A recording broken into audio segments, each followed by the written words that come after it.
Hello, seniors. It's Mr. Newcomb. We're getting near the end of your senior year here at Park High School. Today, for advisory, we'll recap all the wellness lessons that we have been focusing on for these past several weeks. Before we get to those, I have a few announcements that I would like to make. Senior awards will be happening May 21st, which is actually today at 1 p.m. For your last day here at Park High, it'll be June 2nd, and on that day, you'll turn in your iPad, get your cap and gown, and do the rehearsal for the June 6th graduation.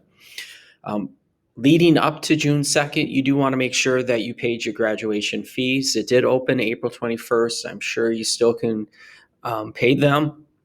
If you're having troubles with the fees, make sure that you reach out to Lynn Diamond in the front office. And again, graduation is June 6th, and it will be at 2 p.m. And it will be just one big ceremony. So your entire class will be graduating together. All right. And so for today, we will be focusing on lesson 9, which is really a review of all the wellness lessons. So we're going to do a recap and wrap it up here. So hopefully, when we're all done, you know that choices you make are going to affect your well-being, and that you can identify ways to improve your wellness in different areas of your life.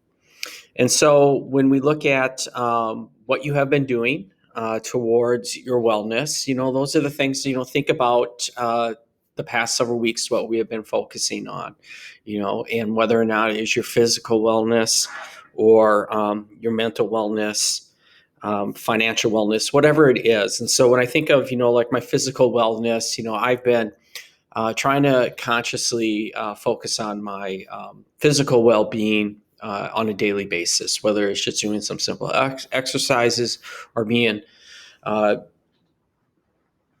careful on what I'm putting inside my body.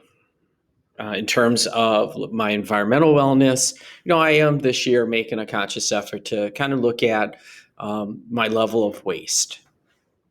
All right, so hopefully you've been working towards your wellness. All right, so when we talk about physical wellness, we're talking about establishing a routine, quality of sleep, physical exercise, healthy eating. All right, and so when we think about the physical healthness,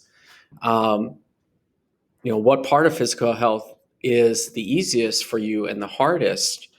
It can vary, but I think we tend to focus a lot on what is hard, and the idea of establishing a routine can be difficult, or making that commitment to actually exercising. For me, routines, I like routines, so that's probably the easiest thing for me. Following through on it, that's a work in progress. All right, and so when we think about mental wellness, our mental health can fluctuate and vary based on internal and external factors. And how you're feeling now as we get closer to the end of your senior year is probably a lot different than what it felt like at the beginning of your senior year. And so perhaps maybe, you are enjoying the fact that your senior year is coming to an end. And so you might be thriving, or you might be struggling with the fact that your senior year is coming to an end.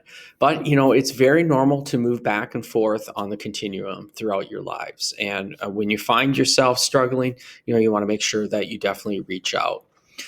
When we look at emotional wellness, it's just an awareness of understanding and accepting your emotions and your ability to manage effectively through the challenges and changes, which, again, can be very difficult. And sometimes we might need some help for that. So, take a moment as you're looking at the screen here and self-reflect on where you are emotionally at this moment.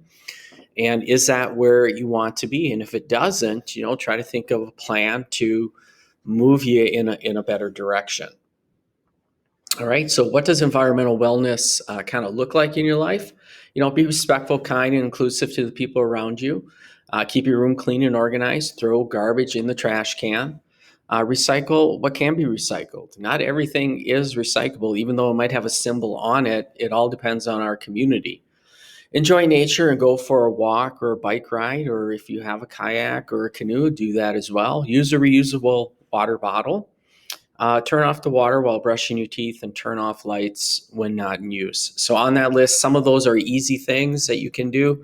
Others, just might require a quick adjustment or change over time. All right. Social wellness here is our ability to interact and form meaningful relationships with others. Also relates to how comfortable we can adapt to social situations. And social relationships have an impact on our mental health and physical well being. And so, with this one, as you are going to be exiting Park High School, you are going to be making some new relationships. And so, that can be a stressor at times.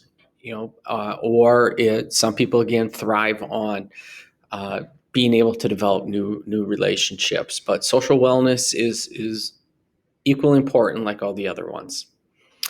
So, what is one activity you can participate in the summer to help increase your social wellness? I guess as we are emerging out of this pandemic, it could be just a matter of just reconnecting with family members and friends and getting outside and doing those things that we had done in the past.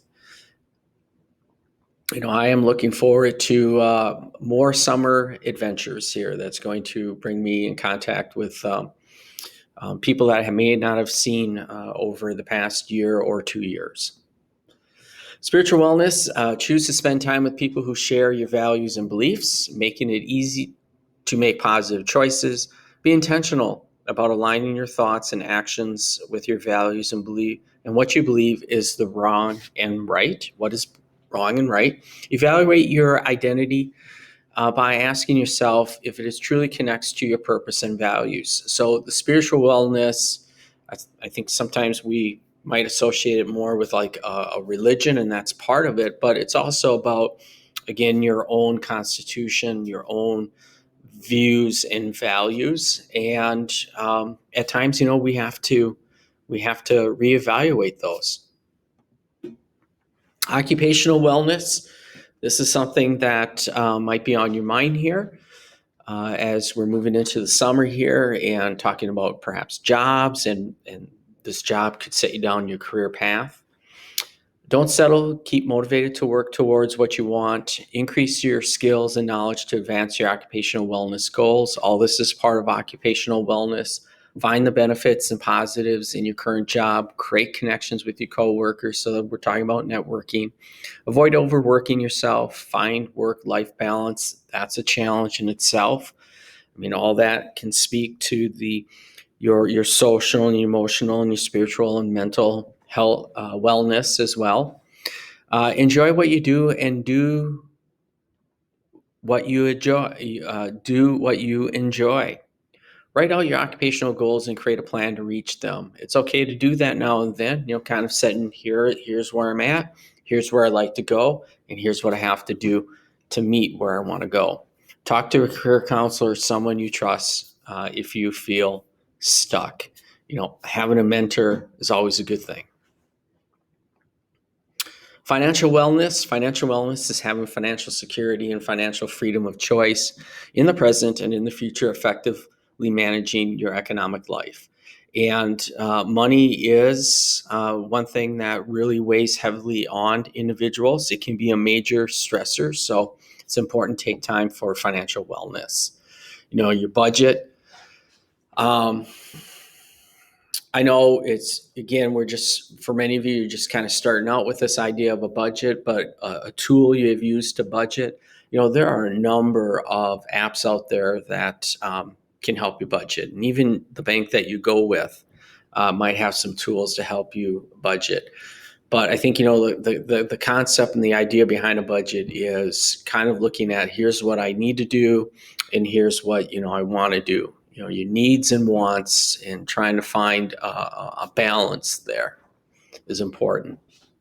So myself, I always, when I get paid, I make sure I take care of my bills right away. So then I know what money I have that I can put into savings, or I have flexibility in terms of buying some things that I might like to have around the house, or know how much money I might have to be able to go to maybe a sporting event or go out to eat. So I've mentioned about the needs and the wants, and understanding needs versus wants here. Needs are things that are necessary in your life, such as food, clothing, and shelter. Wants are things you don't have to have. They're things you would like to have. All right. So I know I don't need to go to a Minnesota Twins game, but yeah, I want to, but I know that I need to make sure that I have the basics at home. Spending tips: if you're not sure whether you should buy something, wait a day or two and see how you feel. Do some research and read customer reviews. All right. So before the next time we meet again here, or next time we have an advisory, think of one way you'll work towards improving wellness in each of the 8 areas. And these are the 8 areas that we have been focusing on: the physical wellness, the mental wellness, the spiritual and the emotional wellness, social wellness, environmental wellness, occupational wellness, and financial wellness. So think about some of the things in those areas that you can work on over the summer. All right, so that is our advisory lesson for today. Hope you have a wonderful weekend, and take care. Thank you.